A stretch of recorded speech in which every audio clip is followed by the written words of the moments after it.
కేంద్ర ప్రభుత్వం కార్మిక వ్యతిరేక విధానాలను నిరసిస్తూ మే 20న జరిగే దేశవ్యాప్త సమ్మెలో కార్మిక వర్గం పాల్గొని విజయవంతం చేయాలని ఏఐటీయూసీ రాష్ట్ర అధ్యక్షులు సీతారామయ్య పిలుపునిచ్చారు.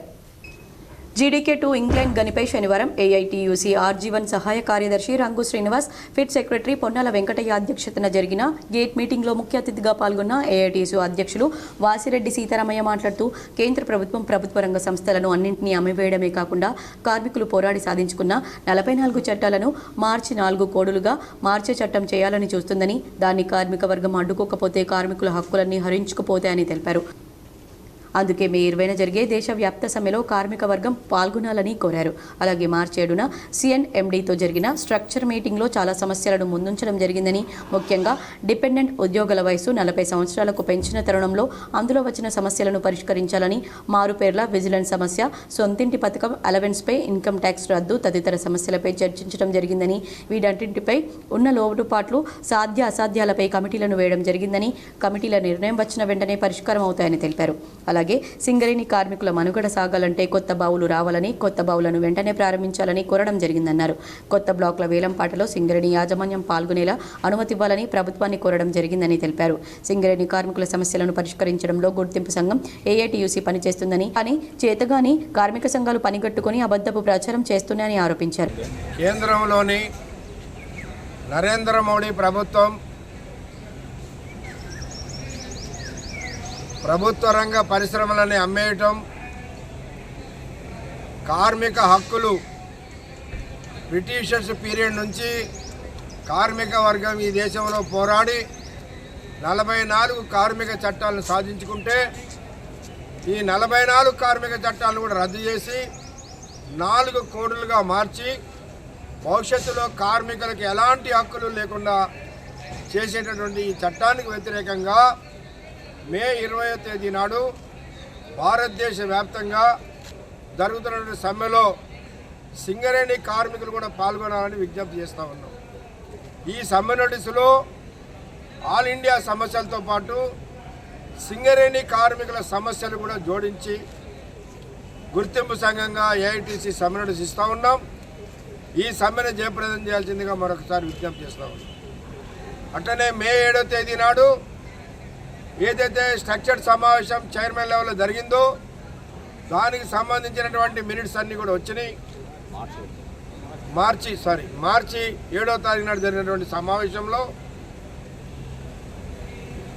ఒప్పుకున్నటువంటి సమస్యలన్నింటి మీద కూడా మినిట్స్ ఇచ్చారు. దీనిలో ప్రధానమైనటువంటి సమస్యలన్నింటి కూడా పరిష్కారానికి ఒక మార్గం ఏర్పడింది. ముఖ్యంగా 30 సంవత్సరాలు దాటి 40 సంవత్సరాలు అయిన వాళ్ళకి ఉద్యోగాలు ఇస్తున్నారు, కానీ వాళ్ళు ఏదో వేరే సర్టిఫికేట్ పెట్టారని ఆపేశారు.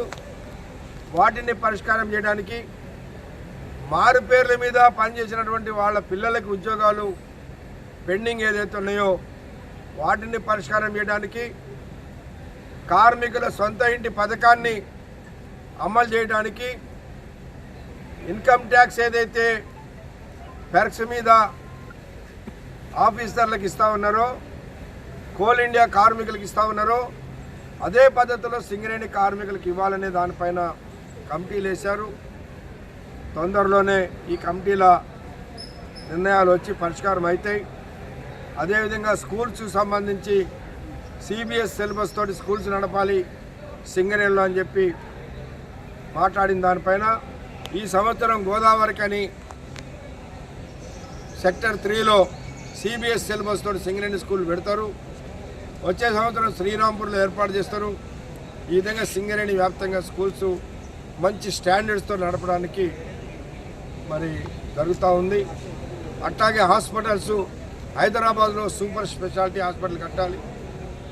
గోదావరి కళ్ళు ఏదైతే కేతలాబు ఏర్పాటు చేసి ఎమర్జెన్సీ హార్ట్ ప్రాబ్లం వచ్చిన వాళ్ళకి ఇక్కడే కొంత చేసేదానికి చేశారు. అది కూడా తొందరలోనే ప్రారంభమవుతుంది. అదేవిధంగా మైనింగ్ స్టాఫ్, ట్రేడ్స్మెన్లు, మెడికల్ అన్ఫిట్ అయితే సూటబుల్ జాబ్ అనేది గతంలో ఏఐటీసీ గుర్తింపు సంఘం ఉన్నప్పుడు చేశారు. ఈ 12 సంవత్సరాల కాలంలో తీసేశారు. పాపం ఎడోర్మెన్లు, ఎలక్ట్రికల్ ఛార్జ్ అండ్ ఫోర్మెన్లు కూడా జనరల్ మజ్దూర్లు అయ్యారు. వాళ్ళందరికీ కూడా మళ్ళీ అదే జాబు సర్ఫేసులు ఇవ్వడానికి అంగీకారం జరిగింది. అట్లాగే మరి ఏదైతే ఇవాళ కొత్త మైన్స్ ఉన్నాయో వాటి కొరకు మాట్లాడాం.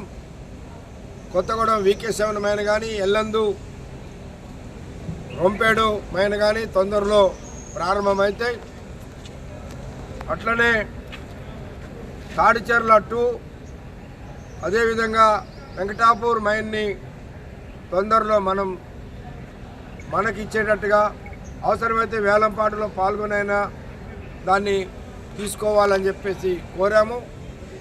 అట్లాగే గతంలో వేలంపాటలో ప్రైవేటుకు పోయినటువంటి కోయగూడెం OC3, సత్తుపల్లి OC3 మళ్ళీ మనకే వచ్చేటట్టుగా చేయాలని కోరాము. ఇవాళ ఆ ప్రభుత్వం టీఆర్ఎస్ గవర్నమెంట్ ఉన్నప్పుడు అది ప్రైవేట్ వాళ్ళకి ఇప్పించడానికి ఆనాడు సింగరేణి కంపెనీని టెండర్లో పాల్గొనొద్దని అది ప్రైవేట్ వాళ్ళకి పోయేటట్టు చేశారు.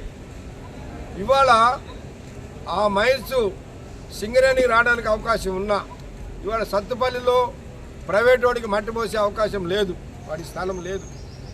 అది మన స్థలంలో మట్టి పోయడానికి వీల్లేదు. కానీ ఇప్పుడు ప్రభుత్వం కూడా మళ్ళీ వాళ్ళకే మట్టి పోయడానికి అవకాశం కలిగించడానికి ప్రయత్నాలు చేస్తూ ఉన్నారు. ఇది కనుక జరిగితే సింగరేణికి భవిష్యత్తు ప్రశ్నార్థకమవుతుంది.